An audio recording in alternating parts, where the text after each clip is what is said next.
Hey everyone, hope all of you are doing really good. Hope all of you are doing safe. Today is a very interesting episode from focusing on maintaining consistency in self-belief in your goals and to making sure that you are playing for the big game, focusing on big growth, to avoiding holding people accountable because you have a breakdown, and to avoiding being lazy in these lockdown situations. Today's theme for today's episode is the mindset. So everybody, welcome to the fourth episode of Karanology.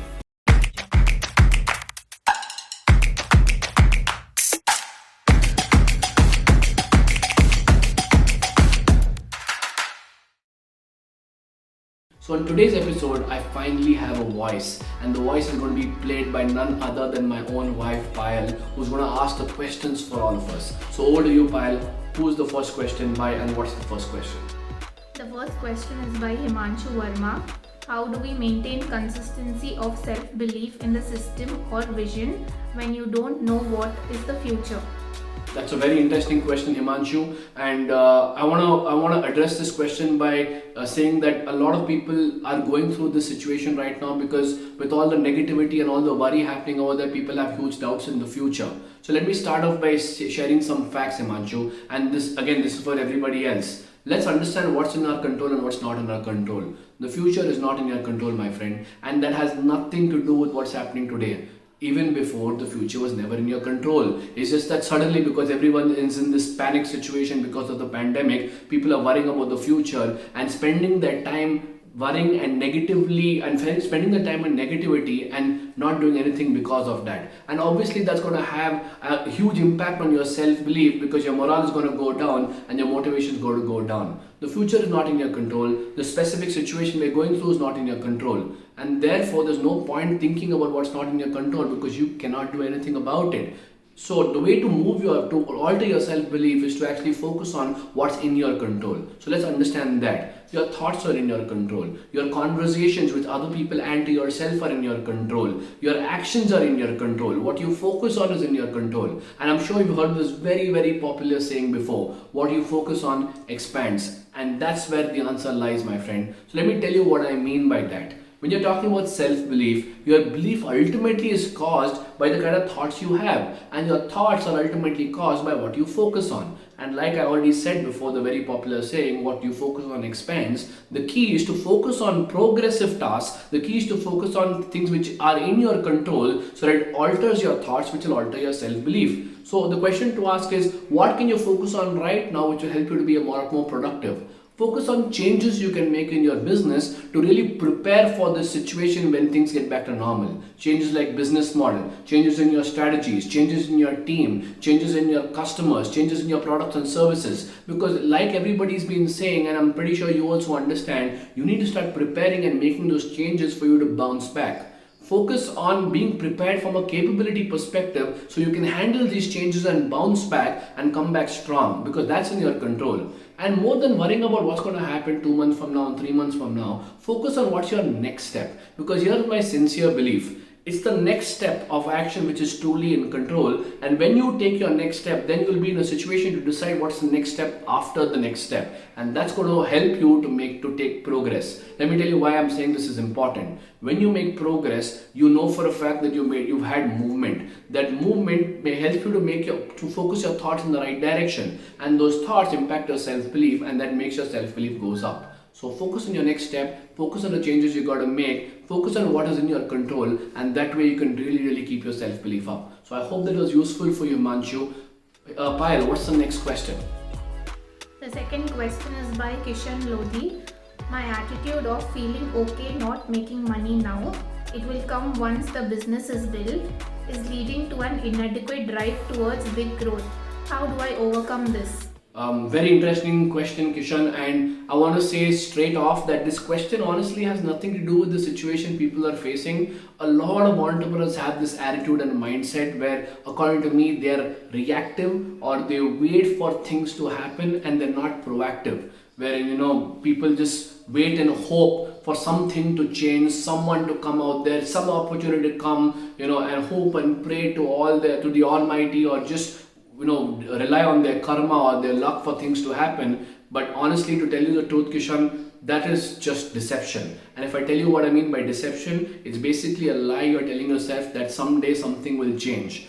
I'm not saying things won't change. I'm saying things will change only when you are proactive and you can take action. Let me tell you why. I'll give you a cricketing example. In cricket, a batsman is as good as the runs he scores. Similarly, the measurement of success in business is ultimately the money you make. So, which means that a business owner is as good as the money he or she makes. Now, let's break this statement down. How does money come to you? Money comes to you when you have customers, because ultimately customers pay you money. How do you get customers? When you do more sales. How do you do more sales? Or rather, how do you get an opportunity to sell more? When you have more leads. How do you get more leads? When you do more marketing. But the problem is that people are reactive when it comes to marketing. They are not consistent and they're not proactive. So if you're not proactive, you are pretty much telling me that you have zero control over the money you're going to make. How are you going to play the big game? How is the big money going to come in? It's not going to come. So here's my advice to you, Kishan. Be proactive in everything that you're doing, but specifically when it comes to marketing, because marketing is that bloodline of your business which has direct control over the money which is coming into your business. So when you're being proactive in marketing, you're setting yourself up for the big game and not living in deception. It's the fundamental activity you need to do as a business owner, and that will help you to make sure that you're focusing on the big game. So Kishan, I hope that was useful for you. Payal, can we have the third question, please?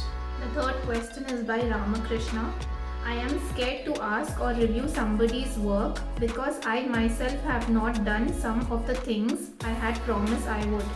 How do I deal with this? Wow. So Ramakrishna, I must say, thank you for bringing this up, because I think the answer to this question will help a lot of entrepreneurs out there, and not just for entrepreneurs, but a lot of leaders who have people reporting to them. They have this common thought that if I have a breakdown, is it okay for me to hold my team members accountable? First of all, let me explain to you what is the context of accountability. The context of accountability is to drive responsibility. And if you break down the word responsibility, responsibility is equal to the ability to respond to the situation. Accountability is not meant to be confrontation or not meant to place blame. So the idea of not holding someone accountable just because you've not done your job itself is absurd. Because according to me, having a breakdown is not an excuse to stopping yourself from holding people accountable. And another truth which I want to bring to your notice is this. Breakdowns are going to happen no matter what, whether it's your team members, whether it is you.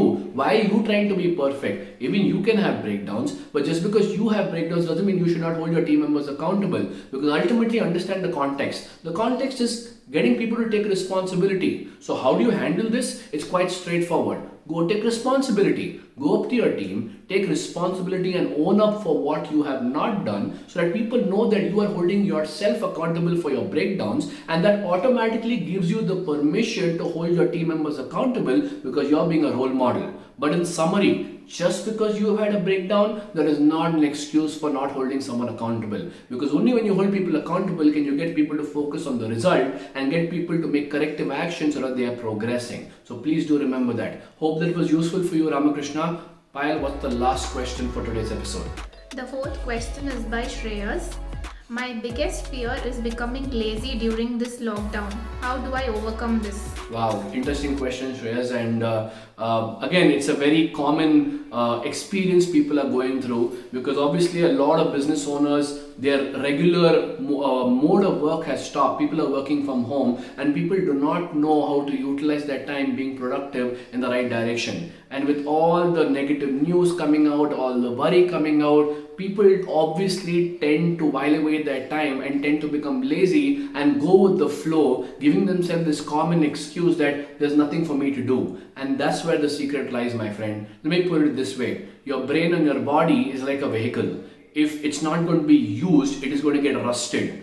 Right now, a lot of people are going through that. Their brains are getting rusted, their bodies are getting rusted, and as a result of that, you're being lazy. And if you don't move your vehicle right now, and in this case, don't use your brain and your body right now, it's going to need some solid maintenance in the future, and that maintenance might be very, very costly for you to get things back to normal. So the question to ask is, how can you utilize your brain and how can you utilize your body so you are not being lazy? Because otherwise it's going to become a classic case of idle mind is a devil's workshop, and I'm sure you've heard of this saying before. So here's what you can do to avoid being lazy. Invest your time in learning. I'll tell you why. Learning is one of the most effective ways of intellectually boosting your mind and energizing your mind, because when you learn more, it really gets your brain to process in the right direction and helps your brain to become a lot more active. Invest your time in training your team, because I'm pretty sure your team also will be facing the same things. When it comes to your business, just because you're working from home doesn't mean you work like you're at home. You work at home like you're working in office, which means that have a private space, which is a professional space for yourself with a desk and a chair to give you an environment for you to feel professional,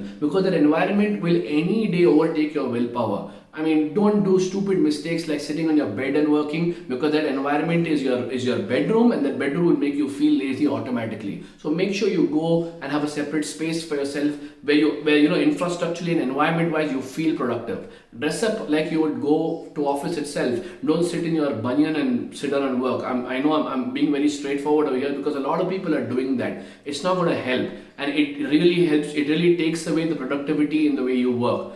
Do everything that you can to make sure that you have a space for you to be productive.